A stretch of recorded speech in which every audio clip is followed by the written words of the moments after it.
स्वागत है दोस्तों एक बार फिर से आप सभी का ओपीएस न्यूज पर। जी हां दोस्तों, जान लेते हैं आज 30 जुलाई 2020 यानी कि गुरुवार के मुख्य समाचार, ताजा बड़ी खबरें, ब्रेकिंग न्यूज हेडलाइन से। तो दोस्तों देश और दुनिया की बहुत ही बड़ी और महत्वपूर्ण खबरें निकल कर आ रही है, जहां पर मोदी सरकार आपके खाते में एक बार फिर से डालने जा रही है पूरे 2-2 हजार रूपए की आर्थिक सहायता राशि। और वहीं दोस्तों सरकार मात्र 4% ब्याज पर देने जा रही है बहुत सारे पैसे। अगर आपको लोन की जरूरत है तो दोस्तों बड़ी खुशखबरी निकल कर आ रही है। उसी के साथ दोस्तों यहाँ पर कि 2 दिन बाद यानी कि 1 अगस्त से ही बैंक खाते से जुड़े कुछ नियमों में होने जा रहा है बदलाव, तो इसके ऊपर भी करते हैं चर्चा। और साथ ही शिक्षा के क्षेत्र को लेकर सरकार ने एक बहुत ही बड़ा जो चेंजेस किया है। अच्छा, राफेल लड़ाकू विमान को लेकर बड़ी खुशखबरी भारत देश को मिली है। और वहीं रेलवे को लेकर भी बड़ी खबर है। रक्षाबंधन को लेकर सरकार की तरफ से एक नई गाइडलाइंस जारी कर दी गई है। और साथ ही दोस्तों अगर आपके पास कार या बाइक है ना, तो गवर्नमेंट की तरफ से एक नया नियम जो है दोस्तों निकल कर आ रहा है। तो चलिए एक एक करते हुए जान लेते हैं आज देश और दुनिया की तमाम बड़ी और महत्वपूर्ण खबरों की ओर। ऐसे में वीडियो को पूरा लास्ट तक जरूर देखिएगा। चलिए जान लेते हैं दोस्तों आज की पहली और बड़ी खबर। तो अनलॉक 3 के दिशा निर्देश हुए जारी, जानते हैं क्या खुला रहेगा और क्या बंद।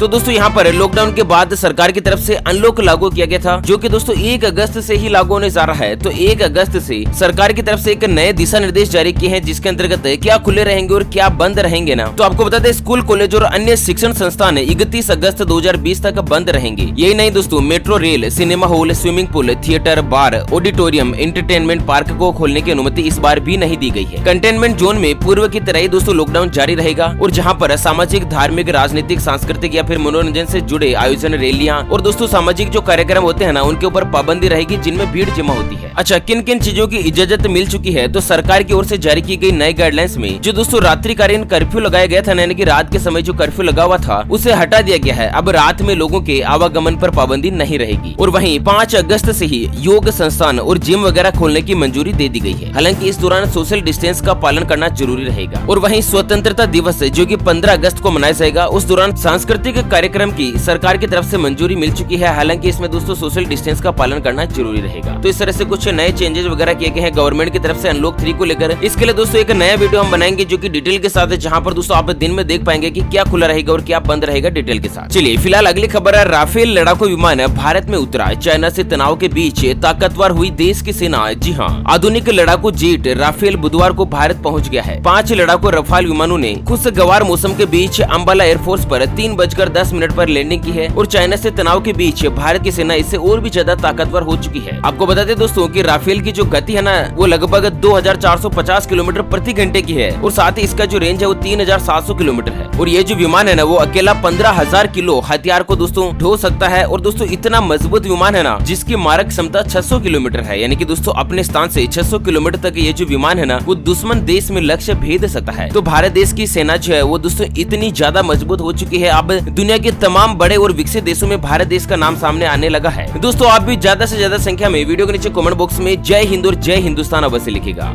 चलिए अगली खबर, अब 1.5 घंटे पहले पहुंचना होगा रेलवे स्टेशन, अपना खाना लेकर आने की सलाह। रेलवे की तरफ से जारी की गई नई गाइडलाइंस। तो आपको बता दें कोरोना वायरस के बढ़ते हुए मामलों के बीच भारतीय रेलवे ने एक नई गाइडलाइन जारी करी है। और गाइडलाइंस के मुताबिक ट्रेन में सफर से पहले और सफर के दौरान यात्रियों को कुछ नियम का पालन करना होगा। यात्रियों को अब स्टेशन पर 90 मिनट पहले पहुँचना होगा। और यात्रियों को 90 मिनट पहले थर्मल स्क्रीनिंग के लिए बुलाया जा रहा है। रेलवे के मुताबिक जिन यात्रियों में कोरोना के लक्षण नहीं होंगे, सिर्फ उन्हें ही यात्रा की अनुमति दी जाएगी। और इस दौरान सोशल डिस्टेंसिंग का विशेष रूप से ध्यान में रखना होगा। और साथ ही यात्रियों को सलाह दी गई है कि अपना खाना और पानी साथ लेकर आएं। यात्रियों को तकिए, कंबल और पर्दे वगैरह मुहैया फिलहाल नहीं करवाए जाएंगे। कोरोना काल में दोस्तों यहाँ पर कुछ लग्जरी सुविधा जो रेलवे की तरफ से दी जाती है ना, वो तमाम तरह की सुविधाएं बंद रहेगी। ठीक है ना दोस्तों। अगली खबर किसान क्रेडिट कार्ड को लेकर कि सरकार ने दिया 4% के रेट पर 89,810 करोड़ रुपए का लोन, आप भी उठा सकते हैं फायदा। तो दोस्तों अगर आपके पास भी थोड़ी बहुत जमीन है ना, तो आप किसान क्रेडिट कार्ड का उपयोग करके मात्र 4% यानी कि 100 रुपए का 25 पैसा ब्याज के ऊपर आप दोस्तों किसान क्रेडिट कार्ड बनवा सकते हैं। और सरकार की तरफ से बहुत ही सस्ते और किफायती रेट पर कर्ज लेकर दोस्तों आप अपनी फसल में और भी ज्यादा उत्पादन को बढ़ा सकते हैं। इस तरह से कुछ बड़ा फैसला हुआ। और साथ ही अगली बड़ी खबर है कि इंश्योरेंस और बैंकिंग सहित इन नियमों में 1 अगस्त से होने जा रहे हैं बदलाव। तो आपको बता दें कि 1 अगस्त से ही कई बैंक जो है दोस्तों मिनिमम बैलेंस नहीं रखने पर आपके ऊपर अतिरिक्त चार्ज वसूल कर सकेंगे। इसमें से Kotak Mahindra bank, bank of Maharashtra और एक्सिस बैंक, आरबीएल बैंक वगैरह शामिल है, जो कि दोस्तों इन बैंकों में मिनिमम बैलेंस रखना अनिवार्य है। और वहीं 1 अगस्त से ही आपको कार और 2 व्हीलर का जो इंश्योरेंस इंश्योरेंस है ना वो कुछ सस्ता मिलेगा। और दोस्तों अगर आप नए व्हीकल खरीदने की योजना बना रहे हैं तो भी दोस्तों ये व्हीकल की जो रेट है ना वो आपको कम देनी पड़ेगी। अच्छा, अगला जो नियम दोस्तों की 1 अगस्त से ही ई कॉमर्स कंपनियों को बताना होगा कि दोस्तों जो भी प्रोडक्ट वो बेच रहे हैं ना वो कहाँ का मैन्युफैक्चर्ड है, कहाँ पर बना हुआ है। कंपनियों से कहा गया है कि ग्राहकों तक सामान डिलीवर करने से पहले यह बात साफ हो जानी चाहिए कि प्रोडक्ट की कंट्री ऑफ ओरिजिन क्या है, यानी कि यह जो प्रोडक्ट है वो कौन से देश में बना हुआ है। ठीक है ना। चलिए जानते हैं अगली खबर। तो मोदी सरकार आपके खाते में डालने वाली है 2000 रूपए। यहाँ पर जाने दोस्तों बैलेंस चेक करने का तरीका। तो यहाँ पर नए फाइनेंशियल ईयर में दोस्तों अगर आपने भी किसान सम्मान निधि योजना में आवेदन किया है तो आपको ये जानना जरूरी है कि आवेदन का स्टेटस क्या है। और इसकी जो पूरी जानकारी है ना वो सरकार की वेबसाइट pmkisan.gov.in पर अपलोड की जा चुकी है, जहाँ पर बाईं तरफ टॉप के अंदर दोस्तों आपको फार्मर कॉर्नर का एक ऑप्शन मिलेगा, जहाँ पर बेनिफिशियरी स्टेटस में जाकर दोस्तों आप मोबाइल नंबर की सहायता से चेक कर सकते हैं कि आपके अकाउंट में 2000 रूपए कब आएंगे। ठीक है ना दोस्तों। और वहीं अगर आपके अकाउंट में 2000 रूपए आ चुके हैं तो अच्छी बात है, नहीं आए हैं तो दोस्तों आप हमें वीडियो के नीचे कमेंट बॉक्स में बता सकते हैं। चलिए अगली खबर है। सरकार की तरफ से नई एजुकेशन पॉलिसी जारी। जीडीपी का 6% शिक्षा पर होगा खर्च, फीस की अधिकतम सीमा होगी तय। तो केंद्रीय मंत्रिमंडल ने नई राष्ट्रीय शिक्षा नीति 2020 को मंजूरी दे दी है। और इस नई शिक्षा नीति के अंतर्गत भारत देश की जीडीपी का यानी कि टोटल ग्रोस डोमेस्टिक इनकम का 6% हिस्सा जो है दोस्तों भारत सरकार शिक्षा के ऊपर खर्च करेगी, जिससे कि शिक्षा के क्षेत्र में कई जुड़े कुछ बदलाव होंगे। इसके अंतर्गत दोस्तों उच्च शिक्षा के साथ कृषि शिक्षा, कानूनी शिक्षा, चिकित्सा शिक्षा और तकनीकी शिक्षा जैसी व्यावसायिक शिक्षाओं को इसके दायरे में लाया जाएगा, ताकि दोस्तों लोगों को ज्यादा से ज्यादा रोजगार के साधन उपलब्ध हो। यानी कि दोस्तों डिग्रियां प्राप्त करके लोग जो है शिक्षित बेरोजगार नहीं बने और लोगों को दोस्तों यहाँ पर तकनीकी शिक्षा को बढ़ावा दिया जाएगा। ठीक है ना दोस्तों। अच्छा, अगली बड़ी खुशखबरी निकल कर आ रही है कि घरेलू फ्लाइट्स के किराए में नहीं होगी बढ़ोतरी, 24 नवंबर तक रहेगा प्रतिबंध। तो सिविल एविएशन मंत्रालय की तरफ से यात्रा करने वालों के लिए एक बड़ी खुशखबरी आई कि दरअसल डिपार्टमेंट ने देश भर में कोरोना वायरस के मद्देनजर घरेलू हवाई यात्राओं में किराए पर दोस्तों 24 नवंबर तक रोक लगा दी है, यानी कि 24 नवंबर तक किसी भी हवाई जहाज की टिकट में आपको बढ़ोतरी देखने को नहीं मिलेगी। अच्छा, अगली खबर है। रक्षाबंधन की मिठाई के साथ फ्री मिलेगा मास्क। पंजाब सरकार ने मिठाई विक्रेताओं को दी है एडवाइस।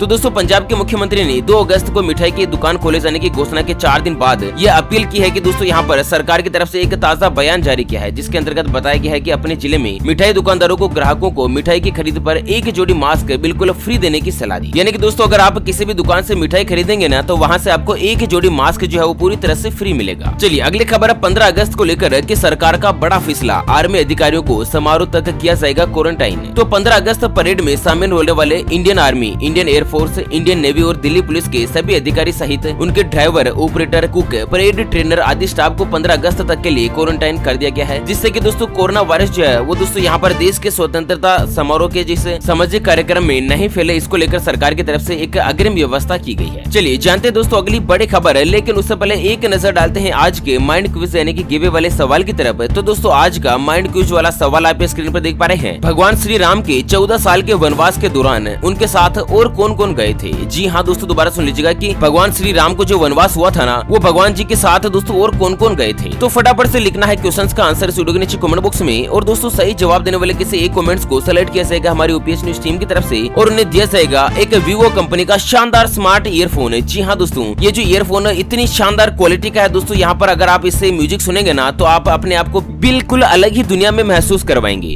और दोस्तों ये जो प्राइस है ना वो बिल्कुल फ्री है, इसके लिए कोई भी चार्जेस वगैरह नहीं लिया जाएगा। चलिए अगली बड़ी खबर में जान लेते हैं कोरोना वायरस से जुड़े कुछ ताजा और जरूरी आंकड़े। तो भारत देश में पहली बार 24 घंटों में आए 50,486 नए मरीज। जी हाँ दोस्तों, अब तक दोस्तों भारत देश में कोरोना वायरस के सबसे बड़े नए केस सामने आए हैं, जहाँ पर 50,486 नए केस है। उसके साथ ही दोस्तों कुल पॉजिटिव केस की संख्या 15,82,607 के ऊपर पहुंच चुकी है। और वही दोस्तों रात भरी खबर है कि इनमें से 10,20,255 व्यक्ति पूर्णतः ठीक हो चुके हैं, जबकि 34,995 व्यक्तियों ने अपनी जान गंवा दी। चलिए अगली बड़ी खबर, इस कंपनी ने लॉन्च की कोरोना की दूसरी दवा। जानते हैं इसके रेट के बारे में। तो दोस्तों हैदराबाद की कंपनी हेट्रो लैब्स ने कोरोना की जेनेरिक मेडिसिन फेविविर को लॉन्च किया है और ये बहुत ही सस्ती और एक टेबलेट की कीमत मात्र 59 रूपए है। तो मात्र 59 रूपए में दोस्तों आप कोरोना वायरस की दवा जो खरीद सकते हैं। ऐसे में सावधान रखिएगा, कोई अगर आपसे कालाबाजारी करते हैं तो दोस्तों आप सरकार से इसकी शिकायत कर सकते हैं या हमें इस वीडियो को नीचे कमेंट बॉक्स में बता सकते हैं। चलिए अगली खबर है सरकार का बड़ा फैसला, अब बिना चक्कर काटे ग्राहक को मिलेगा उसका हक, समय और पैसे की होगी बचत। तो उपभोक्ता संरक्षण अधिनियम 2019 जो है वो लागू होने के बाद पूरे देश में एक नया कानून लागू हो चुका है और नया उपभोक्ता संरक्षण कानून 1986 का स्थान लिया है। और वहीं नए कानून के तहत ग्राहकों को विवाद का निपटारा जल्द से जल्द होगा, जिससे कि दोस्तों उनका हक, समय और पैसे की जो है वो बचत होगी। चलिए बिहार से बड़ी खबर आ रही है कि बिहार में 16 अगस्त तक के लिए लगा लॉकडाउन। जी हाँ दोस्तों, आपको बता दें कोरोना वायरस संक्रमण को लेकर बिहार में एक बार फिर से लॉकडाउन की अवधि को बढ़ा दिया गया है और सोशल मीडिया पर बिहार के गृह विभाग का एक पत्र इस संबंध में वायरल हो रहा है, जिसके बाद प्रदेश भर में 16 अगस्त तक लॉकडाउन बढ़ाई जाने की खबर जो है वो चर्चा में है। तो वहीं दोस्तों आपको बता दें कि सरकार की ओर से इस खबर को गलत करार दिया है, जहां पर सरकार की ओर से ट्वीट करके जानकारी दी गई है कि गृह विभाग के फर्जी पत्र के आधार पर लॉकडाउन बढ़ाने की अफवाह फैलाई जा रही है। बिहार सरकार ने प्रदेश में लॉकडाउन अवधि को बढ़ाने के बारे में अभी तक कोई भी फैसला नहीं लिया है। ठीक है ना दोस्तों, सोशल मीडिया पर किसी भी खबर को वायरल करने से पहले, शेयर करने से पहले 10 बार जरूर सोच लीजिएगा, क्योंकि आपके अपने चैनल ओपीएस न्यूज पर आपको मिलती है केवल और केवल ऑफिशियल और ट्रस्टेड खबर। अच्छा, अगली बड़ी खबर है कि हाईवे पर अगर कोई आपका नाम पुकारे तो हो जाए सावधान, वरना आपके साथ हो सकता है बड़ा नुकसान। तो दोस्तों आपको बता दें कि हाईवे के ऊपर लूटपाट की खबरें आए दिन सुनने में आती रहती है, लेकिन बहुत बार क्या होता है, आप कार लेकर जा रहे हैं और वहीं पीछे से कोई व्यक्ति आपका नाम पुकारे, आपका नाम लेकर के रामलाल जी कहाँ जा रहे हो, रामलाल जी रुकिए जरा। तो इस तरह से अगर आपका नाम लेकर पुकारे तो दोस्तों आप भी मन में सोचते होंगे कि यार ये तो मेरे जान पहचान का व्यक्ति, और आप गाड़ी को रोक लेते हैं, साइड में लगा लेते हैं। यहाँ पर आपको बता दें दोस्तों कि ठगी का ये दूसरा जरिया बन चुका है, क्योंकि बहुत सारे जो ठग है ना, वो दोस्तों पीछे से आपकी गाड़ी का नंबर नोट करके सरकार की तरफ से एम परिवहन के नाम से एक एप्लीकेशन निकाली गई है, जहाँ पर आप गाड़ी नंबर डालने के बाद दोस्तों उसके मालिक का नाम और एड्रेस वगैरह पता चल जाता है। तो वहीं से दोस्तों मालिक का नाम देखकर,